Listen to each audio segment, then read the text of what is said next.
What's your message to Melburnians watching this, people out of regional Victoria? Gyms in Melbourne, you've just got to open. You've got to just take the chance and do it, because look at us out here in regional Victoria, and we got 0.5 rolling cases over the 14 days. In fact, even less. Where I am in Wellington, we haven't had a case in about 4 months, and you're never going to get to open. If we're waiting for the end of this COVID thing or Dan Andrews to say it's okay, you're not going to open before the end of the year, maybe not even later. And we're all going to be restricted if we don't do something now. I'm here in Sale, which is a small country town about 220 kilometres from Melbourne. How you going, mate? You alright? Yeah, good. Just the permits? Yep. And where are you headed to? To Sale. To Sale. And moving, are you? Sorry? Are you moving? No, just coming in, yeah. No dramas. And that one. Easy done. Have a good day. Thanks, mate. It's got a population of about 15,000. Now, the reason why I'm here is that we're at Sale CrossFit, where the owner here has announced that next Saturday he plans to open his doors in defiance to Dan Andrews' lockdown restrictions. I'm going to be opening on Saturday, have an open day for everybody in the community. If you think he's alone, he's not. Since Dan Andrews' announcement, his roadmap to nowhere yesterday, we've been inundated at iwillopen.com.au with businesses telling us they plan to open. I came here first because I think it's important for Melburnians to hear from regional Victoria. Melbourne, like, you're behind us. You know, if this is where we're at and we're 3.5 hours away from you in a small little country town, you guys are, no matter what you keep getting told, he's not going to do it for you. If the police rock up on Saturday, what are you going to say to them? Look, I'll be polite. I've got nothing wrong with them doing what their job is. It's a bit unfortunate they've got to do the job, but this is what it is. I think Will you give them a 2-week free trial? The police, they can come in for free. Yeah. There you go. You had that We need here to first. keep them strong and healthy. But I'm also going to keep going. I'm going to keep going. So they tell you to shut down, you're just going to keep going? Yeah. I spent $10,000 on my contact tracing system and the cleaning and hygiene systems. Social distancing can all be managed. I have 350 square metres. Gyms can do this safely. We've been shown to be one of the safest industries worldwide, and all the statistics from the UK and America support this. Victoria is the only one doing. All the other states are going. You know, New South Wales has more cases than we do now, and their gyms are going, and there's not one case being reported from a gym in New South Wales. What would your message be to Dan Andrews? It's hard. He's got a hard job, but the thing is, he's not taking small businesses into account. Were you disappointed yesterday, or were you expecting the announcement not to include gyms at all? No, I was really disappointed. You know, I'm a pretty positive guy. I like to stay hopeful, but it was really hard.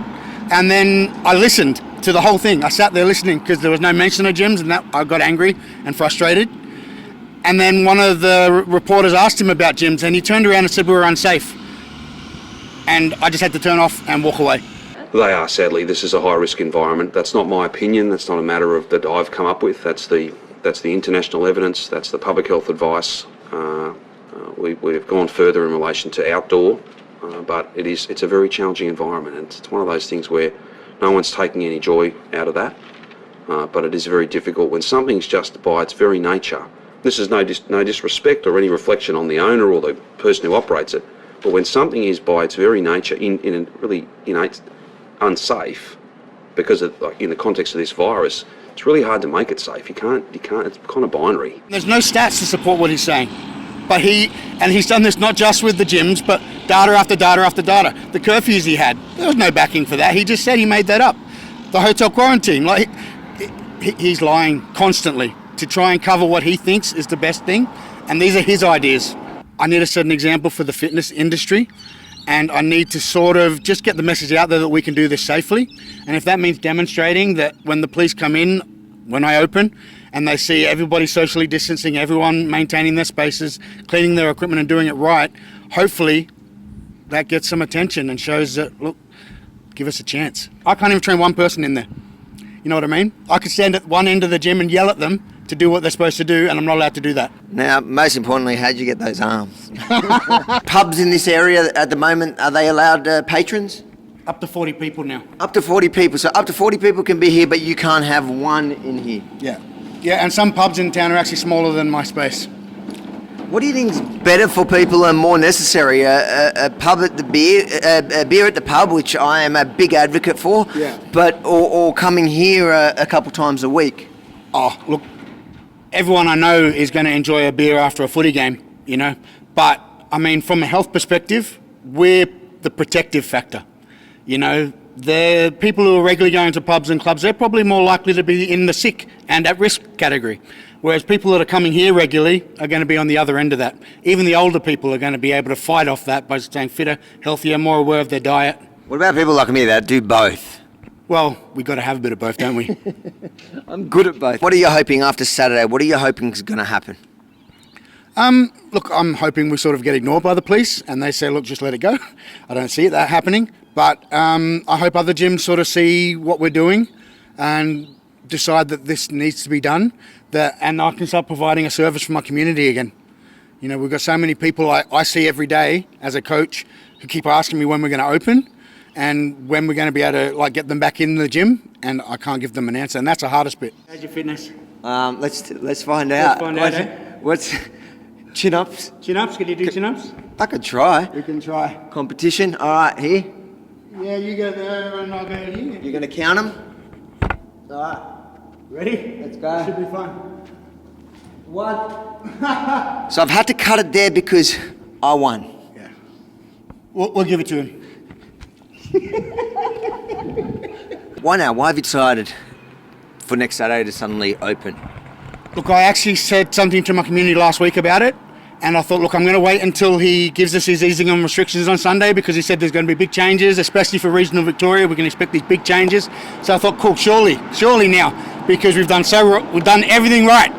We've done everything right. We've done our job. And then on Sunday, he didn't even give us an inkling. And if I don't do it now, do I just keep waiting? Do I just wait until Christmas when I can't put presents in my kids' stockings? No. It's time to take some action and just do something. So is this your last chance for this business? I think so.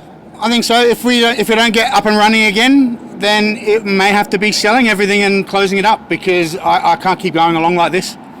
So if you're also a small business that plans to open in defiance to the lockdown, let us know at iwillopen.com.au and we will tell your story. I bought the gym in January, and so then at that point we had all the bushfires coming through, and so a big component of the gym is military and emergency services, and so they had to go off and fight them, so we lost some time there. Affected the business pretty drastically, plus all the tourism. People couldn't travel around, people were blocked in, coming and going, so a lot of members were locked up in other areas and couldn't get back here to train. So not only did we have the bushfires, and that was January when I bought the place, and then come March, and ever since then pretty much on lockdown.